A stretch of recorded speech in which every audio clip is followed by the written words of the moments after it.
17வது அத்தியாயம். ஸ்ரத்தாத்ரய விபாக யோகம். அவதாரிகை. தேவதைகள், அசுரர்கள் இவர்களின் பிரிவை சொல்லிக்கொண்டு அதன் வழியாய் அடைய வேண்டியதாகிய தத்துவத்தை பற்றிய ஞானமும் வேதம் ஒன்றையே காரணமாக உடையதென்று சொல்லப்பட்டது. இப்போது சாஸ்திரத்தில் விதிக்கப்படாத கர்மம் அசுரர்களின் ஸ்வபாவத்தைச் சேர்ந்ததாகையினால் பிரயோஜனம் அற்றதென்றும், சாஸ்திரங்களினால் விதிக்கப்படாத கர்மமும் சத்துவம் முதலிய குணங்களினால் 3 விதம் என்பதும் சாஸ்திரங்களிற் கூறிய கர்மங்களுக்கு லக்ஷணமும் சொல்லப்படுகின்றது. அதில் சாஸ்திரங்களில் விதிக்கப்படாத கர்மம் பிரயோஜனமற்றதென்பதைத் தெரிந்து கொள்ளாதவனாகிய அர்ஜுனன், சாஸ்திரத்தில் விதிக்கப்படாததாயும் ஸ்ரத்தையுடன் செய்யப்பட்டதாயும் இருக்கின்ற யாகம் முதலியவற்றில் சத்துவ குணம் முதலிய காரணங்களில் உண்டாகிய பலன்களின் வித்தியாசத்தை அறிய வேண்டும் என்கின்ற ஆசையினால் கேட்கின்றான். அர்ஜுனன் வாக்கியம். கிருஷ்ணா, யாவர் சாஸ்திர விதியை கைவிட்டு ஸ்ரத்தையுடையவர்களாய் தெய்வ வழிபாடு செய்கின்றார்களோ அவர்களது சத் பிரவிற்த்தியானது சாத்வீகமா ராஜசமா அன்றி தாமசமா? எத்தகையது?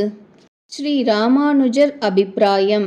தேவ அசுர ஸ்வபாவங்களை பற்றி விவரித்ததனால் மனுஷன் அடைய வேண்டிய தத்துவ ஞானமும் அதற்கு வேண்டிய உபாயமும் சாஸ்திரத்தினாலேயே அறிய வேண்டியதென்பது முந்திய அத்தியாயத்தில் சொல்லப்பட்டது.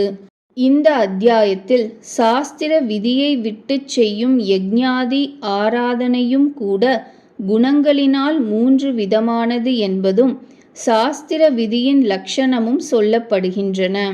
சாஸ்திர விதியை விட்டுச் செய்கின்ற பூஜை நிஷ்பலம் என்பதை தெரியாத அர்ஜுனன், சாஸ்திரோக்தம் அல்லாதனவும் ஸ்ரத்தையோடு செய்யப்படுவனவாகவும் ஆகிய யாகாதி ஆராதனைகளால் உண்டாகிற பலன் சாத்வீகமா அல்லது தாமசமா என்று வினவியதாம். ஸ்ரீ கிருஷ்ண பகவான் வாக்கியம்.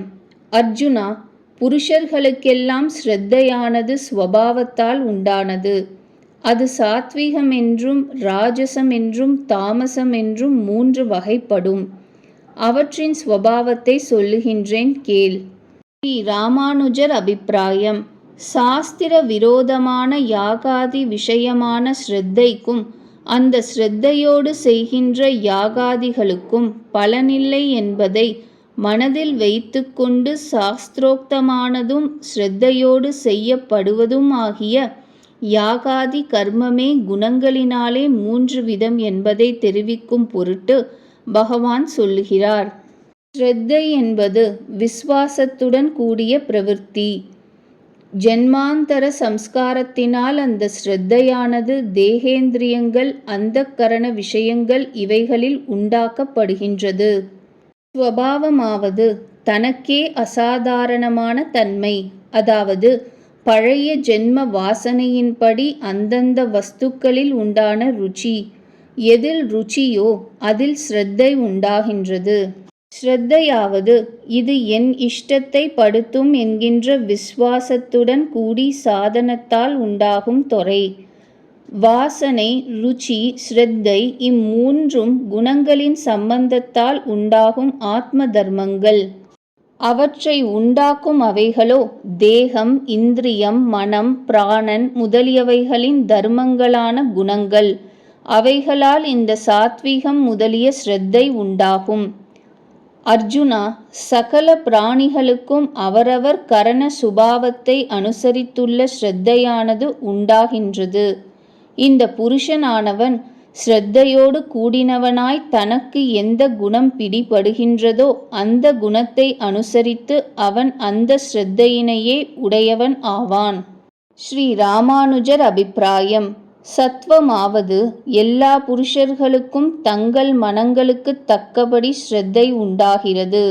அதாவது மனது எவ்வகைப்பட்ட குணத்தை உடையதோ அப்படிப்பட்ட விஷயத்தை பற்றிய ஸ்ரத்தையே உண்டாகிறது.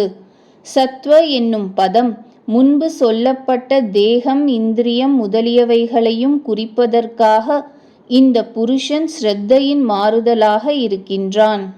எந்த புருஷன் எவ்வகை ஸ்ரத்தையோடு கூடினவன் ஆவானோ அதற்குத் தகுந்தவாறு அவன் புண்ணிய கர்மங்களின் பலன்களோடு கூடினவன் ஆகின்றான்.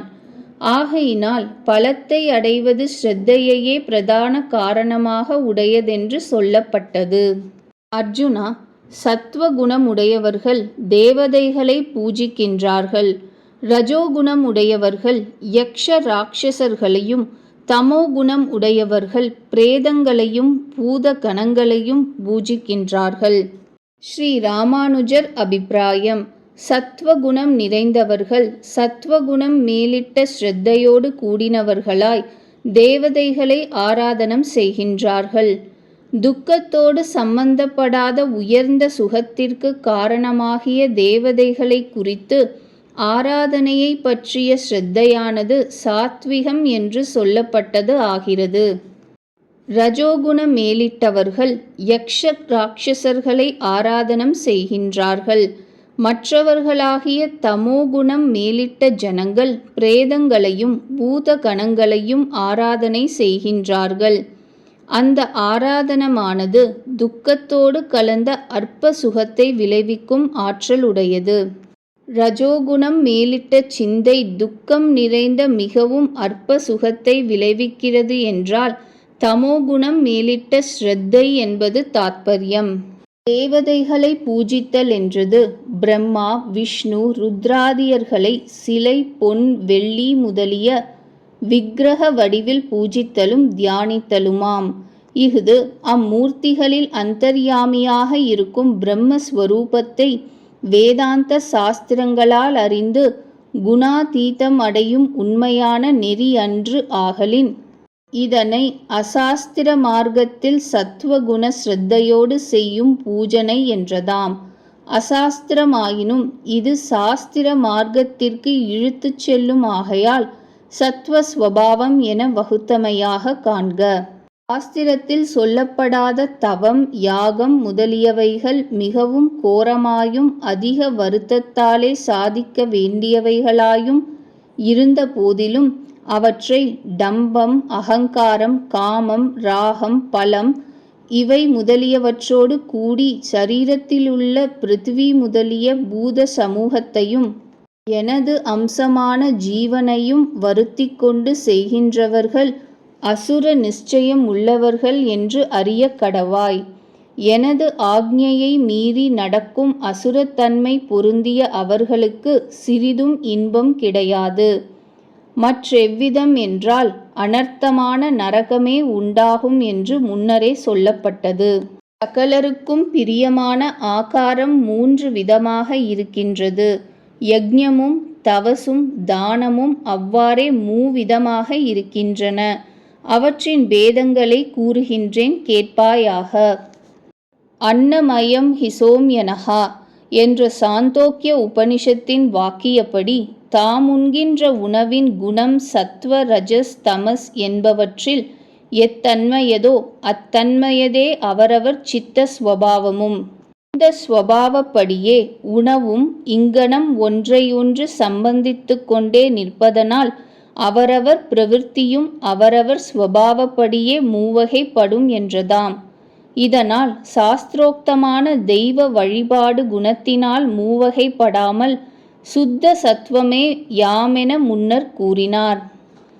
ஈண்டு சாஸ்திரோக்தமாக அறிந்து செய்யும் யக்ஞ தான தவசாதிகள் ஆகாரத்தை அனுசரித்து குணத்தினால் 3 வகைப்படும் என்றதும் காண்க.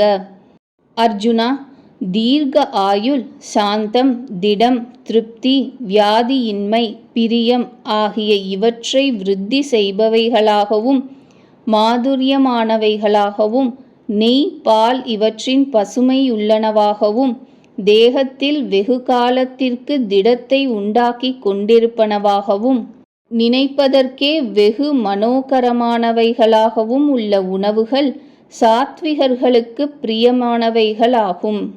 அர்ஜுனா, காரமாயும் புளிப்பாயும் உப்பு அதிகமாயும் அதிக உஷ்ணமாயும் அதிக தீக்ஷ்ணியமாயும் உபயோகிக்க கூடாத சைத்தியாதிகளுடன் கூடியதாயும் சோஷிப்பிக்கிறதாயும் தாபத்தை உண்டு பண்ணுவதாயும் இருக்கும் ஆகாரம் ராஜசனுக்கு இஷ்டம். இவ்வித ஆகாரங்கள் தூக்கம், சோகம், வியாதி இவற்றை விருத்தி பண்ணும். அஃதன்றி நாள்பட்டதாயும் அதனால் தன் ஸ்வபாவமான ரசத்தை இழந்து கெட்ட நாற்றமுடையதாயும் பழகி போனதாயும் பெரியோர்களைத் தவிர மற்றையோர்களால் புசித்து எஞ்சி நின்றதாயும் யாகத்தில் சேஷப்படாததாயும் இருக்கும் போஜனமானது தாமசர்களுக்கு பிரியமாயிருக்கும். இதுவோ தமோகுணத்தை மேன்மேலும் விருத்தி செய்யும். ஆகையால் இதத்தை கோரியவர்கள் சாத்விகமான ஆகாரத்தை தான் புசிக்க வேண்டும். தாமச ஸ்வபாவமுடையோருக்கு அவ்வகை ஆகாரம் பிரியமானவையாயினும் ஒருவருண்டு சேஷமானதும் அசுத்தமானதும் யாது பற்றி பிரியமாயினவெனின் தாமசர் அவற்றை வெறுக்காது உண்ணுதல் பற்றி பிரியமானவை என்று அருளினான் என்க. சாஸ்திர விதிப்படி நியமிதமான யாகங்களை பலனை விரும்பாது செய்தல் உச்சிதமென்று மனதில் நிச்சயித்து எவ்யாகங்கள் செய்யப்படுகின்றனவோ அவை சத்வகுணம் பிரதானமானவை என்று தெரிந்து கொள்வாயாக. அர்ஜுனா, பலனை அபேட்சித்தாவது டம்பத்திற்காகவாவது எந்த யஜ்ஞம் அனுஷ்டிக்கப்படுகிறதோ அந்த யஜ்ஞத்தை ராஜசம் என்று அறி. ஆகையினால் இந்த லோகத்தில் உண்டானதும் பரலோகத்தில் உண்டாவதும் ஆகிய பலன்களை சேர்த்து ஆசைப்படுவதுதான் இவ்விடத்தில் ராஜசம் என்று சொல்லப்படுகிறது என்கின்ற அபிப்பிராயத்தினால் சொல்லப்பட்டது. விதிக்கு விலக்காகவும் அன்னதானம் செய்யாமலும் மந்திரம் ஓதாமலும் தட்சிணை கொடாமலும் ஸ்ரத்தை இல்லாமலும் செய்யப்படுகின்ற யஜ்ஞம் தாமசம் என்று சொல்லப்படும். பிறகு தமசு சத்வம் முதலிய குணங்களினால் 3 விதம் என்பதை சொல்வதற்காக அது சரீரம், வாக்கு, மனது இவைகளால் செய்யப்படக்கூடியது என்று அதன் ஸ்வரூபத்தின் பேதத்தை தெரிவித்தலாம்.